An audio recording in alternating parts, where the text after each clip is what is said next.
Okay, let's actually make the focaccia now. And this is going to make a whole big sheet pan of focaccia. So what we're going to do is just start with some bread flour.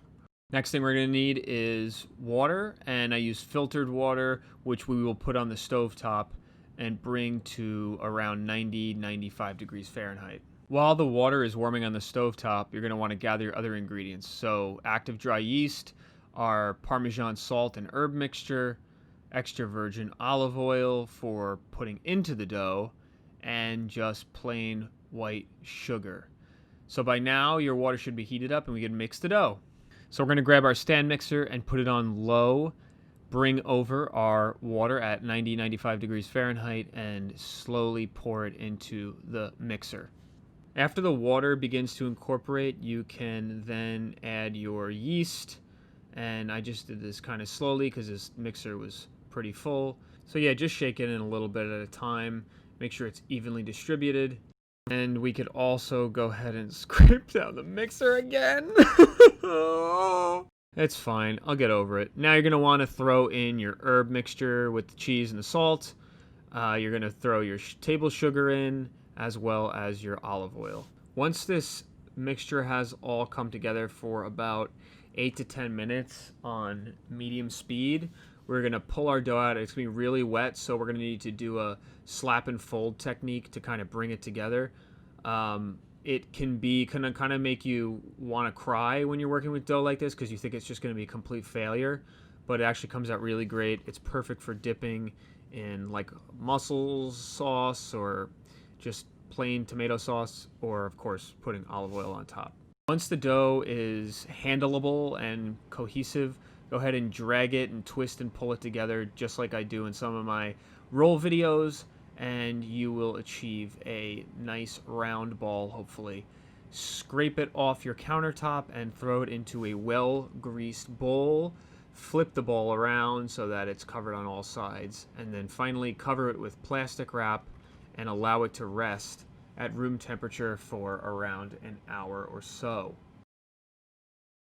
Once an hour has transpired, do not put your dough down onto a dry sheet pan.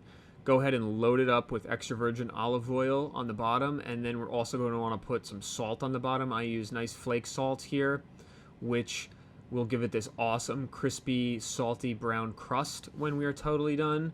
And then just spread it out with your fingers. Make sure you got it all along the edges of the pan so that the dough does not stick. Pour out your dough onto the sheet pan and now begin to work it all evenly into each corner of the pan, making sure that you do the best you can to achieve a uniform width of dough across the entire pan. So as you can see, this dough is being a little bit resistant still, and what I'll do to fix that is just let it rest for another 10 minutes at room temperature, and we can then do a final push and stretch into the corners so that the dough is consistently even.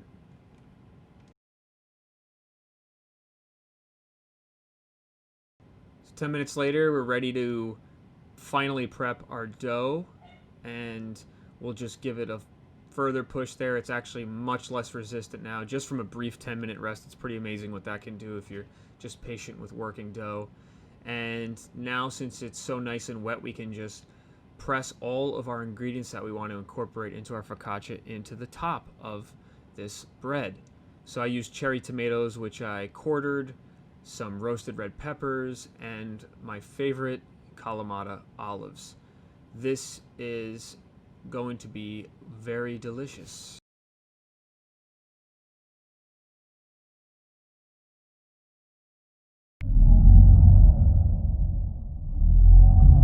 No, we're not going to do that again.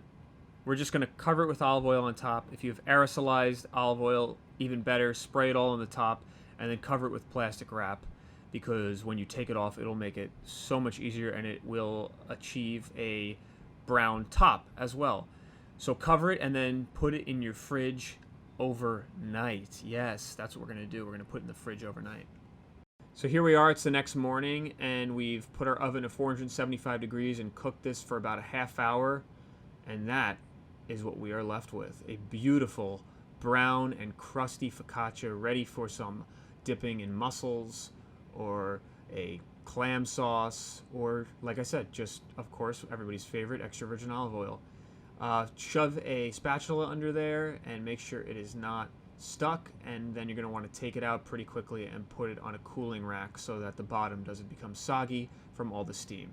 Of course, you could wait till the focaccia is completely cooled. A lot of recipes will call for that, but that is not what we're going to do here. We're going to grab our old college knife and give it the college try and just cut it right down the median of the prime meridian of the bread and make a little egg sandwich here.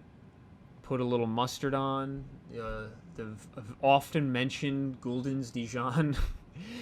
And yeah, this is one thing you could do with the focaccia too. Egg sandwich is great on here with the olives. I don't know why I combine olives and eggs pretty frequently, you know, with the frittata and then now this, but comes out great. Just make sure you have a little bit of yolkiness with this because the dipping action needs to occur on the plate. That's it, guys. Enjoy this focaccia in the numerous ways I mentioned, or, you know, just plain, like this, with some olive oil.